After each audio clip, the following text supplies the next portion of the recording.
Hello friends, welcome to my channel. आज की video में हम लोग देखने वाले हैं health talk on antenatal exercise.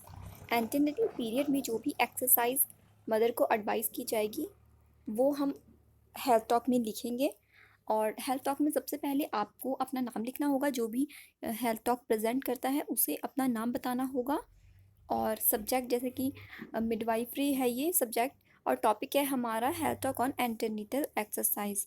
Group participants के बारे में बताओगे आप, तो आपने जैसे हॉस्पिटल में ये हेल्थ टॉक दी है, तो जो भी पेशेंट होंगे, एंटीनेटल मदर होगी और उनके जो रिलेटिव होंगे वही ग्रुप पार्टिसिपेंट होंगे। फिर आपको डेट लिख देनी, कौन सी डेट को आपने दी, किस वक्त दी। वेन्यू, और वेन्यू है आपका एंटीनेटल वार्ड, यानी कि जो भी जगह है। अगर आप किसी कम्युनिटी एरिया में दे रहे हो तो कम्युनिटी आप लिखोगे, विलेज का नाम। अगर आप हॉस्पिटल में दे रहे हो किसी वार्ड में, दूसरे सर्जिकल वार्ड में ना, कुछ ऐसी हेल्थ की कोई और, जैसे कॉलेथियासिस है या फिर कोई हर्निया के टॉपिक है, तो उस तरह से वेन्यू आप उस तरह से लिख दोगे। टीचिंग का मेथड है हमारा लेक्चर कम डिस्कशन। फिर एविएट जो आपके पास होंगे अवेलेबल वो आप लिखोगे। अगर चार्ट है तो चार्ट लिखोगे। देन जर्नल ऑब्जेक्टिव्स आप बताओगे अपने, एंड स्पेसिफिक ऑब्जेक्टिव। तो जर्नल ऑब्जेक्ट में हम लोग लिखते हैं, after attending health talk on antenatal exercise participants are able to know about the meaning of antenatal exercise, type of antenatal exercise and its importance. They can also know about the how to demonstrate the exercise. देखिए, ये जो हमारा general objective होता है ज़्यादा मुश्किल नहीं होता है। आपको मैंने रीड करके बताया अभी, तो आपको समझ आ गया होगा, ये ऐसे ही समझ आ गया होगा।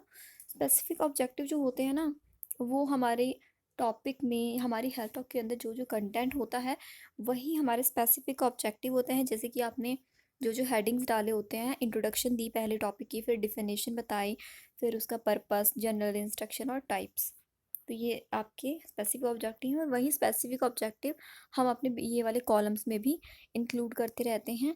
इस तरह से आपको एक कॉलम बना लेना है, ठीक है, जिसमें serial number, time, specific objective, आपका बीच में कंटेंट कंप्लीट आ जाएगा जो कि आपको बुक से भी मिल जाएगा, वो आपको लिखना है। फिर आप टीचिंग लर्निंग एक्टिविटी में लेक्चर कम डिस्कशन लिखते हो। एवियर्स आपने जो बनाए हुए हैं, फ्लैश कार्ड है, अगर आप वर्बली बता रहे हो तो वर्बली लिख देना इसमें।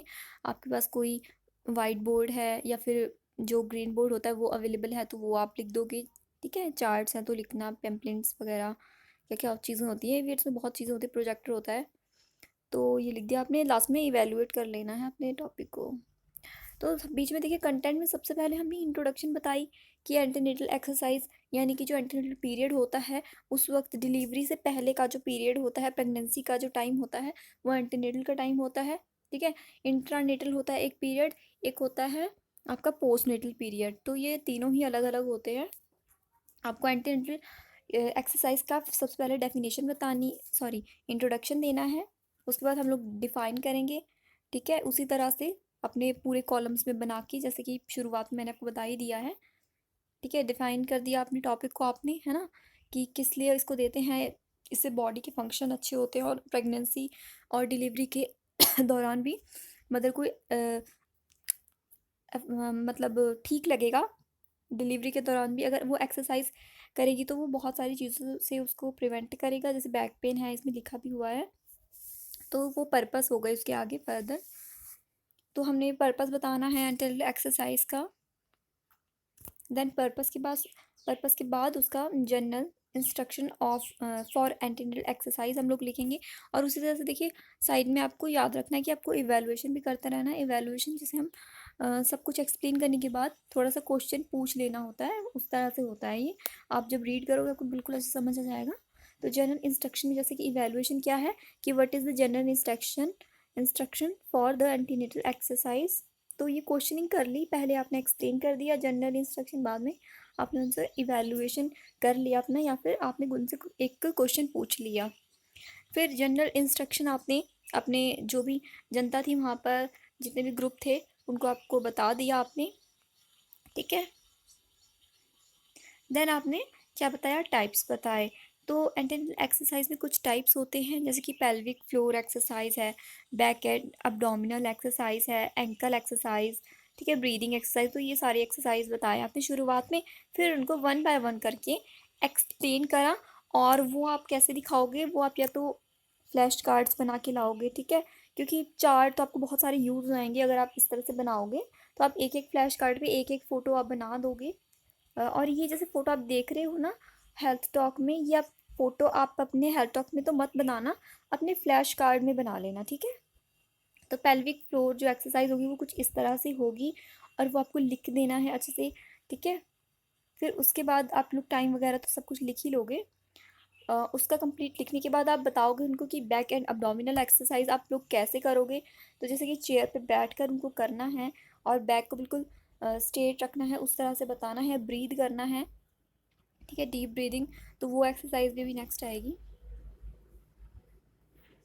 फिर जो नेक्स्ट एक्सरसाइज है वो एंकल एक्सरसाइज है, जैसे कि हमें फ़ोटो में बताया गया है एंकल एक्सरसाइज कैसे करना है, और ये किस लिए ज़रूरी है वो भी बता देना। जैसे स्वेलिंग वगैरह आ जाती है तो उसके लिए ये वाली एक्सरसाइज वो कर सकते हैं, ताकि उनकी चलना फिरना अगर कम हो रहा है तो उनका मूवमेंट होता रहे, और उनकी जो जैसे कि कुछ इन्फ्लामेशन अगर हो रही है और पिटिंग अडीमा जैसी प्रॉब्लम है तो वो भी उनका ये वाली एक्सरसाइज से ठीक हो जाएगी। जैसे कि इसमें देखो लास्ट लाइन में लिखा भी है, मैं आपको दिखाती हूँ अभी। हाँ ये देखो आप, ये वाली लाइन इसमें लिखा है, ये सॉरी एक मिनट। तो ankle exercise helps reduce leg swelling and varicose when, तो इसीलिए ये वाली एक्सरसाइज बताई गई है। अब हम नेक्स्ट देखते हैं। नेक्स्ट एक्सरसाइज उसी तरह से कंप्लीट वैसी एक्सरसाइज चल रही है, अभी कोई और पॉइंट नहीं आया है। लोअर लिम्ब रिलैक्सेशन एक्सरसाइज वो कुछ इस तरह से करेंगे, जैसे कि आप देख रहे हो उनको, स्क्वाट नहीं करते कुछ उस तरह से, लेकिन वैसा भी नहीं। तो ये क्या करेगी ये वाली exercise? This exercise enhance the flexibility and strength of inner thigh and pelvic muscle, तो प्रोवाइड करेगी स्ट्रेंथ इनर थाई को और पेल्विक मसल्स को, और फ्लेक्सिबिलिटी मतलब फ्लेक्सिबल भी से हमारी बॉडी रहेगी। तो ये हमने बता दिया। फिर लास्ट में आप लोग कोई नोट लिख दोगे, जैसे कि it is suitable for pregnant woman with tight thighs. Don't pull apart the thighs. Please note that the exercise is not suitable for those with pain over the pubic bone. तो ये आप last में note बता देना अपने उसमें health talk में, तो लिखोगे ही आप, साथ में आपको जो आपके ग्रुप हैं उनको भी आपको ये एक्सप्लेन करना पड़ेगा, ठीक है। तो ये जो एक्सरसाइज है ना, ये वाली लोअर लिम्ब रिलैक्सेशन एक्सरसाइज, ये इसके बारे में नोट था। फिर जो हमारी नेक्स्ट एक्सरसाइज आती है वो ब्रीदिंग एक्सरसाइज है। ओके, तो ये ब्रीदिंग एक्सरसाइज है जिसमें कि अब्डोमिनल ब्रीदिंग है, लोअर कोस्टल ब्रीदिंग है। तो जो हमारा अब्डोमिनल ब्रीदिंग एक्सरसाइज है उसमें आपको ये बताना है कि आपको नोज़ से ब्रीथ करना है, नोज़ से आप सांस लोगे अपनी, और माउथ से आपको एक्सेल करना है, उस ब्रीथ को आउट करना है। फिर उसी तरह आपकी नेक्स्ट एक्सरसाइज है जो कि लोअर कोस्टल ब्रीदिंग है, जिसमें कि आप बोलोगे पेशेंट को कि रिब्स पे अपने हाथ रखना, फिर ब्रीथ करना है आपको through the nose and feel your chest expand, कि आपकी चेस्ट जो है वो एक्सपैंड हो रही है, वो फील करना है। और माउथ से फिर उसको लाइटली आपको आउट कर देना है या एक्सहेल कर देना है। फिर उस नेक्स्ट जो सी एक्सरसाइज है वो है एपिकल ब्रीदिंग, ये सारी ही ब्रीदिंग एक्सरसाइज के अंदर कवर हो रही हैं, ठीक है। तो सीवियर पेन के लिए सुटेबल बताई गई हैं। तो इस तरह से आपको ये ब्रीदिंग करनी है, और इन्होंने देखो आपको फ़ोटो में भी दिख रहा होगा, इस तरह से आप लोग उनको बताओगे, थोड़ा प्रैक्टिकल करके भी आप दिखा सकते हो उनको, नहीं तो आप जो फ्लैश कार्ड या चार्ट बना लेते हो ना, उससे भी आप उन्हें एक्सप्लेन कर सकते हो सारी एक्सरसाइजेस। फिर हमने लास्ट में समरी कर ली। तो दोस्तों काफ़ी सारे बच्चे जो होते हैं मुझे कमेंट करते हैं स्टूडेंट्स कि समरी कैसे लिखी जाती है, समरी का कुछ क्लियर नहीं होता उन्हें, समरी कैसे होती है।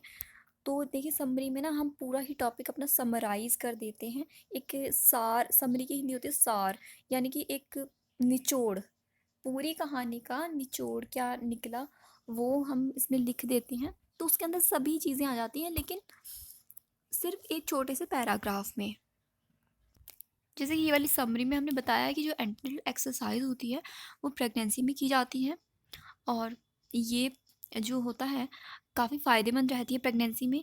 यही सब आपको इसमें बताना है, कुछ इसके टाइप्स होते हैं, और जो भी प्रॉब्लम्स होती हैं प्रेगनेंसी के टाइम उसको ये कम करने में हेल्प करती है। तो बस ऐसा ऐसा करके आपको कंप्लीट समराइज़ अपने टॉपिक को करना होता है, चाहे कोई भी टॉपिक हो, वो हम समरी उसकी वैसे ही लिखते हैं। और ये है इसकी बिब्लियोग्राफी जिसमें कि अनामा जैकब बुक यूज़ की गई है और इसमें डीसी दत्ता यूज़ हुई है और बाकी दूसरी बुक्स है। हाँ, अनामा जैकब जो बुक है उसमें भी आपको एंटीनेटल एक्सरसाइज मिल जाएगी क्योंकि वो वाली बुक मैंने पढ़ी हुई है। और डीसी दत्ता भी अच्छी बुक है। तो वो दोनों बुक्स वैसे काफ़ी अच्छी जीएनएम कर रहे हो अगर आप पोस्ट पीसी कर रहे हो या फिर बीएससी नर्सिंग कर रहे हो तो डीसी दत्ता बहुत अच्छी बुक है और अनामा जैकब भी आप यूज़ कर सकते हो। बट ज़्यादा जो बेस्ट बुक मुझे लगती है वो डीसी दत्ता है, उसमें क्योंकि सब कुछ ही आपको मिल जाएगा। तो दोस्तों ये थी हमारी health talk on antenatal exercise. और बाकी जो एंटीनेटल पोस्टनेटल केयर की वीडियो होगी वो भी मैं अपलोड कर दूँगी। बहुत रिक्वेस्ट मुझे इसकी आई है, कमेंट बहुत आए हैं, ठीक है। और एंटीनेटल और पोस्टनेटल एक्सरसाइज की भी मुझे काफ़ी कमेंट आए हैं। एंटीनेटल जो है एंटीनेटल मदर का मैंने एनसीपी बनाया है, तो अगर आप वो भी देखना चाहते हो तो हमारे चैनल पे आपको मिल जाएगा। और एक ज़रूरी बात मैं आपको बताना चाहती हूँ कि मुझे बहुत सारे कमेंट ऐसे आते हैं जो कि वीडियो ऑलरेडी अपलोड होती है, तो आप लोग को मैं एक बात बताना चाहती हूँ कि प्लीज़ आप प्लेलिस्ट ज़रूर देखा करो मेरे चैनल की। आप एक बार प्लेलिस्ट में जाओगे तो मैंने उसमें सभी कुछ सेपरेट अलग अलग किया है कि जिसमें फ़ोल्डर जैसे बन जाते हैं, तो सभी के अलग अलग फ़ोल्डर, जैसे हेल्थ टॉक का अलग फ़ोल्डर आपको मिलेगा उसमें, ठीक है।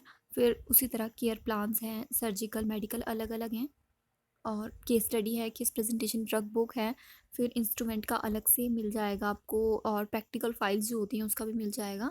तो आप देखोगे, आप रीड करोगे प्लेलिस्ट को, तो आपको आपका कोई भी टॉपिक होगा ना, आपको बड़ी इजीली मिल जाएगा। वो आपको सारी वीडियो छांटनी नहीं पड़ेगी क्योंकि मेरे चैनल पे तो काफ़ी सारी वीडियोज़ हैं, इसलिए आप प्लेलिस्ट में से देख लेना।